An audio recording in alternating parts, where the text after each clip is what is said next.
Okay dear students, നമുക്ക് introduction to probability എന്ന statistics പേപ്പറിൻ്റെ മറ്റൊരു ക്ലാസ്സിലേക്ക് കടക്കാം. എല്ലാവർക്കും സ്വാഗതം. അപ്പോൾ നമ്മൾ കഴിഞ്ഞ ക്ലാസ്സിൽ സ്കാറ്റർ ഡയഗ്രാം എന്ന ഒരു ഗ്രാഫിക്കൽ മെത്തേഡിനെ കുറിച്ചാണ് ഡിസ്കസ് ചെയ്തിട്ടുണ്ടായിരുന്നത്. അതിൽ ടൈപ്സ് ഓഫ് സ്കാറ്റർ ഡയഗ്രാം നമ്മൾ പരിചയപ്പെട്ടു. അതിൽ perfect positive, perfect negative, high degree of positive, high degree of negative, low degree of positive, low degree of negative, again no correlation, ഇത്രയും types ആണ് പറഞ്ഞിട്ടുണ്ടായിരുന്നത്. കൂടാതെ how to draw a scatter diagram എന്നൊരു topic കൂടി നമ്മൾ cover ചെയ്തിട്ടുണ്ടായിരുന്നു. അതായത് ഒരു സ്കാറ്റർ ഡയഗ്രാം എങ്ങനെ വരയ്ക്കുക എന്നുള്ളത് വരെ ആയി. ഇനി സ്കാറ്റർ ഡയഗ്രത്തിൻ്റെ ഫർദർ വേർഷനിൽ, അതായത് ഈ റീസെൻറ്റ് ഇയേഴ്സായിട്ട് 4 ഇയറിലേക്ക് കടന്നോട് കൂടിയിട്ട് നമ്മൾ കണ്ടുവരുന്നൊരു ക്വസ്റ്റ്യനാണ്. ഇത്രയും ടൈപ്സ് ഒക്കെ നമ്മൾ നല്ല അന്തസ്സായിട്ട് പഠിച്ചിട്ട് പോകും. പക്ഷേ എക്സാം ഹോളിൽ വരുന്ന സമയത്ത് കുട്ടികൾ കുഴക്കിയിട്ടുള്ളൊരു വിഷയമായിരുന്നു ക്വസ്റ്റ്യൻ വിചാരിക്കാത്തത് വരിക എന്നുള്ളത്. അങ്ങനെ ഒരു ക്വസ്റ്റ്യനാണ് നമുക്ക് ഇനി നോക്കാനുള്ളത്. മെറിറ്റ്സ് ഓഫ് സ്കാറ്റർ ഡയഗ്രവും അതേപോലെ തന്നെ ഡിമെറിറ്റ്സ് ഓഫ് സ്കാറ്റർ ഡയഗ്രാം. നമ്മുടെ കയ്യിൽ കണ്ടന്റ് കുറവാണെങ്കിലും നമ്മൾ അന്ന് പിള്ളേർ ഫ്രൂട്ട്ഫുള്ളായിട്ട് അത് യൂട്ടിലൈസ് ചെയ്തു. അതായത് അവരുടെ കയ്യിലുള്ളതെല്ലാം എടുത്തിട്ട് മീനിങ്ങും അതുപോലെ ടൈപ്സ് ഒക്കെ ഉൾപ്പെടുത്തിയതിന് ശേഷം മെറിറ്റും ഡിമെറിറ്റും ഒക്കെ എഴുതി അവർ ആ ഒരു ഷോർട്ട് എസ്സേ അങ്ങോട്ട് കംപ്ലീറ്റ് ചെയ്തതുകൊണ്ട് അവർക്ക് മാർക്ക് കിട്ടിയിട്ടുണ്ട്. അപ്പോൾ മാക്സിമം പിള്ളേരും നിങ്ങൾക്കും തന്നെ ക്വസ്റ്റ്യൻ വരുമ്പോൾ ആ ക്വസ്റ്റ്യൻ അനുസരിച്ചുള്ള ആൻസർ കറക്റ്റ്, അതായത് അത്ര ലെങ്ത്തിൽ ഇല്ല എന്നുണ്ടെങ്കിൽ പോലും മാക്സിമം ഇൻട്രൊഡക്ഷനൊക്കെ ഉൾപ്പെടുത്തിയിട്ട് അതിൻ്റെ ക്വാണ്ടിറ്റി കൂട്ടി നമുക്കൊരു ക്വസ്റ്റ്യൻ ഓറിയൻറ്റഡ് ആയിട്ടുള്ള ആൻസർ ആക്കാൻ ശ്രമിക്കണേ. ഓക്കെ, നമുക്ക് നോക്കാം merits of scatter diagram. It is A simple method. അപ്പോൾ ഒരു ഗ്രാഫിക് മെത്തേഡിൻ്റെ മെറിറ്റ് എന്ന് പറയുന്നത് തന്നെയാണ് നമ്മുടെ ഈ ഒരു സ്കാറ്റർ ഡയഗ്രത്തിന് പറയുന്നത്. It is A simple method. അറിയാലോ, ഒരു ഗ്രാഫ് വരച്ചു കഴിഞ്ഞാൽ നമുക്ക് എല്ലാവർക്കും പെട്ടെന്ന് മനസ്സിലാവുന്ന തരത്തിലുള്ളതായിരിക്കും. പിന്നെ it is A non mathematical method of studying correlation കണ്ടെത്താൻ, അതായത് കോറിലേഷൻ സ്റ്റഡി ചെയ്യാൻ വേണ്ടിയിട്ട് ഉപയോഗിക്കുന്ന ഒരു നോൺ മാത്തമാറ്റിക്കൽ. നമ്മളവിടെ കാൽക്കുലേഷൻ ഒന്നും നടത്തുന്നില്ല, ഗ്രാഫിൽ പ്ലോട്ട് ചെയ്യണു, അത് വെച്ച് നമ്മൾ എന്ത് ചെയ്യുന്നു, അനലൈസ് ചെയ്യുന്നു. Okay, again it is very easy to understand, മറ്റുള്ളവർക്ക് മനസ്സിലാക്കാൻ എളുപ്പമാണ്. അതുപോലെ തന്നെ ഈസി ടു ഡ്രോ എന്നൊക്കെ നമുക്ക് എഴുതി കൊടുക്കാം. It is not influenced by the size of the extreme term. നമുക്കത് അതിൻ്റെ എക്സ്ട്രീം ഐറ്റം, അതായത് ആ ഒരു ഐറ്റത്തിൻ്റെ സൈസ് ഒന്നും നമ്മൾ അതിനെ അഫക്റ്റ് ചെയ്യുന്നില്ല. നമ്മൾ എടുക്കുന്ന അളവ് നമുക്കറിയാലോ, ഗ്രാഫിലൊക്കെ വരയ്ക്കുന്ന സമയത്ത് നമ്മൾ എടുക്കുന്ന വൈ ആക്സിസിലൊക്കെ നമ്മൾ എടുക്കുന്ന അളവ് എത്ര നമ്മുടെ ഇഷ്ടത്തിനനുസരിച്ച് നമ്മൾ മാറ്റം വരുത്തും. അതിനനുസരിച്ച് അതിൻ്റെ സൈസിൽ വ്യത്യാസങ്ങളൊക്കെ ഉണ്ടായിരിക്കും. ചിലപ്പം വളരെ ലെങ്ത്ത്, അതായത് വലിയ സംഖ്യകളൊക്കെ എടുക്കുകയാണെങ്കിൽ ചെറിയ സൈസിലാണ് നമ്മൾ ഗ്രാഫ് കാണുക. അതെല്ലാം നല്ല ഡിസ്റ്റൻസ് ആയിട്ട് ചെറിയ അളവിലൊക്കെയാണ് എടുക്കുന്നത് വെച്ചാൽ നമ്മൾക്ക് വലിയ ഒരു ഗ്രാഫിനൊക്കെയാണ് നമുക്ക് കാണാൻ സാധിക്കുക. അപ്പോൾ ഈ ഒരു മെറിറ്റ്സ് അവിടെ കീപ്പ് ചെയ്യുക. അതേപോലെ തന്നെ ഡിമെറിറ്റ്സും, ഏതൊരു മെറിറ്റ് പറയുമ്പോഴും അതിന് സ്യൂട്ടായിട്ട് ഡിമെറിറ്റ് ഉണ്ടാക്കാൻ ശ്രമിക്കണേ. നിങ്ങളുടെ കയ്യിൽ നിന്ന് എടുത്തിടാൻ പറ്റുന്ന പോയിന്റ്സ് ഉണ്ടെങ്കിൽ മാക്സിമം എടുത്തിട്ട് 5 പോയിന്റ് ആക്കാൻ ശ്രമിക്കുക കേട്ടോ.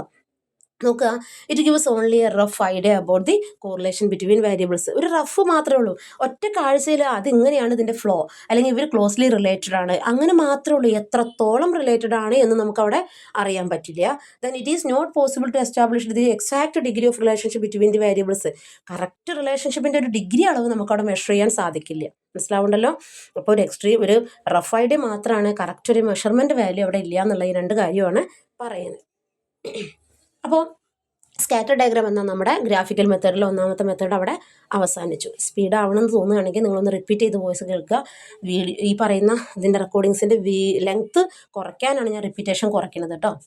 ക്ലാസ്സിൽ നമുക്കത് മാക്സിമം റിപ്പീറ്റ് ചെയ്തിട്ട് തന്നെ പറഞ്ഞിട്ടുണ്ടായിരുന്നു.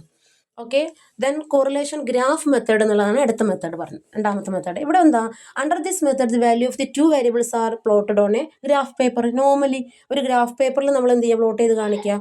എന്നിട്ടോ then the dots R joined separately. നമ്മൾ നേരത്തെ സ്കാറ്റർ ഡയഗ്രത്തിൽ ഡോട്ട് മാത്രമേ ഇടുന്നുള്ളൂ, ഡോട്ടിൻ്റെ മുകളിൽ ജോയിൻ ചെയ്യണില്ല. അതിന് മുകളിൽ നമ്മൾ എന്ത് വരയ്ക്കണില്ല, ഒരു വര വരയ്ക്കണേ ഇല്ല, കർവുകൾ ഉണ്ടാക്കണില്ല. ഓക്കെ, ഇവിടെ അങ്ങനെയല്ല, ഡോട്ട് ഇട്ടിട്ടുണ്ടെങ്കിൽ ആ ഡോട്ടിൻ്റെ മുകളിൽ കർവ് വരച്ചു കൊടുത്തുകൊണ്ടുള്ള രീതിയാണ് ഈ കോറിലേഷൻ ഗ്രാഫ് മെത്തേഡ് എന്നതുകൊണ്ട് ഉദ്ദേശിക്കുന്നത്. പിന്നെയോ 2 curves are moving same direction. നമ്മൾ 2 കർവ്, എക്സിൻ്റെ ഭാഗത്തുനിന്ന് വൈയുടെ ഭാഗത്തുനിന്ന് കർവ്സ് വരുമല്ലോ, അത് സെയിം ഡയറക്ഷനിലാണ് പോകുന്നതെങ്കിൽ അതിനെ പോസിറ്റീവ് കോറിലേഷൻ എന്ന് വിളിക്കും. Then 2 curves are moving opposite direction. X പോകുന്നിടത്ത് എക്സ് മുകളിൽ നിന്ന് താഴ്ന്ന് മുകളിലേക്കും വൈ മുകളിൽ നിന്ന് താഴേക്കും ആണെങ്കിൽ എന്ത് പറയാം, അത് ഓപ്പോസിറ്റ് ഡയറക്ഷനാണെന്ന് പറയാം. അങ്ങനെ സെയിം ഡയറക്ഷനാണ്, ഓപ്പോസിറ്റ് ഡയറക്ഷൻ, അങ്ങനെ ഡയറക്ഷൻസും അവരുടെ ക്ലോസ് റിലേഷൻഷിപ്പും ഒക്കെ നമുക്ക് ഇതിൽ നിന്ന് മനസ്സിലാക്കിയെടുക്കാൻ സാധിക്കും. പക്ഷേ ഇവിടുത്തെ വ്യത്യാസം, സ്കാറ്റർ ഡയഗ്രം ഇതും തമ്മിലുള്ള വ്യത്യാസം ഞാൻ പറഞ്ഞല്ലോ, അവിടെ ഓൺലി ഡോട്ട് പ്ലോട്ട് ചെയ്യുക. അതുകൊണ്ടാണ് അതിന് ഡോട്ട് ചാർട്ട് എന്നുകൂടി പറയുന്നത്. ഇതെന്താ, അസൽ ഗ്രാഫാണ്. ഗ്രാഫ് മെത്തേഡ് ആണ്. ഇതിൽ കർവ് വരുന്നുണ്ട്, അതായത് ഡോട്ടിൻ്റെ മുകളിലൂടെ നമ്മൾ ലൈന് വരയ്ക്കുമ്പോൾ കർവ് വരുന്നുണ്ട്. ഓക്കെ, മനസ്സിലായെന്ന് വിചാരിക്കുന്നു. അങ്ങനെയാണ് നമ്മുടെ കോറിലേഷൻ ഗ്രാഫ് മെത്തേഡ്. ഇനി ആ കോറിലേഷൻ ഗ്രാഫ് മെത്തേഡിൻ്റെ മെറിറ്റും ഡിമെറിറ്റും മിസ് അവിടെ ഒന്ന് പോട്ട് ചെയ്ത് കാണിച്ചിട്ടുണ്ട്.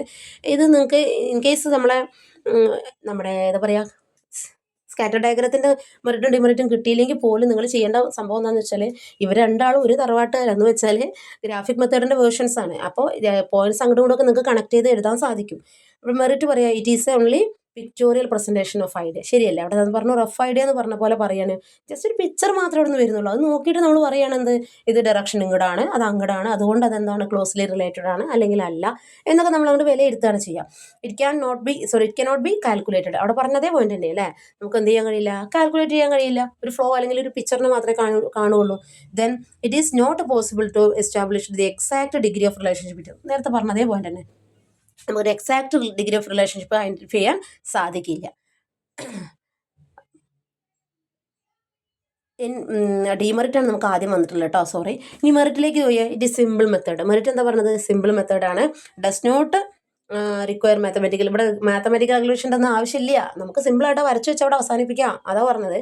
Then it is very easy to understand. കാണുന്നവർക്ക് എന്താ ആ പിക്ചർ ഇങ്ങോട്ടാണെങ്കിൽ അത് ഓക്കെ, ഇങ്ങോട്ടാണെങ്കിൽ ഓക്കെ, അങ്ങനെ രീതിയിൽ നമുക്ക് അവിടെ അവസാനിപ്പിക്കാം. അപ്പോൾ ഈ ഡിഫറൻസ് നിങ്ങൾ നോക്കുക. നിങ്ങൾക്ക് ഒറ്റ വായനയിൽ നോക്കുമ്പോൾ തന്നെ ക്ലിയർ ആവുന്നൊരു തരത്തിലുള്ള എണ്ണാണ്. ഏതുമായിട്ട് റിലേറ്റഡ് ആണ്?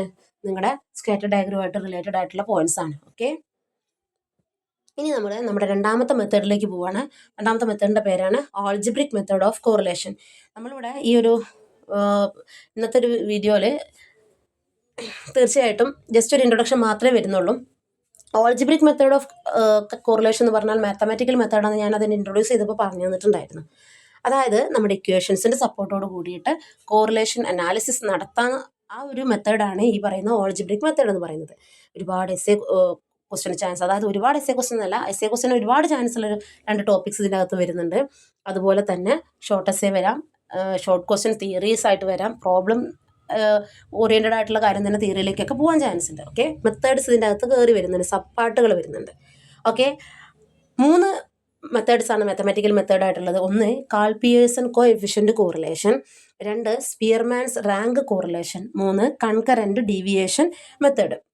അപ്പോൾ കാൾ പിയേഴ്സൺ മെത്തേഡ് ആയാലും സ്പിയർമാൻ മെത്തേഡ് ആയാലും കൺകറൻറ്റ് ഡീവിയേഷൻ മെത്തേഡ് ആയാലും അതിലേക്ക് ഒരു ഫർദർ എക്സ്പ്ലനേഷൻ എന്ന് പറയുന്നത് കുറച്ച് അത്യധികം പോകുന്നുണ്ട്. ഇതിൽ ലാസ്റ്റ് ടോപ്പിക് അത്ര വലുത് വരുന്നില്ല.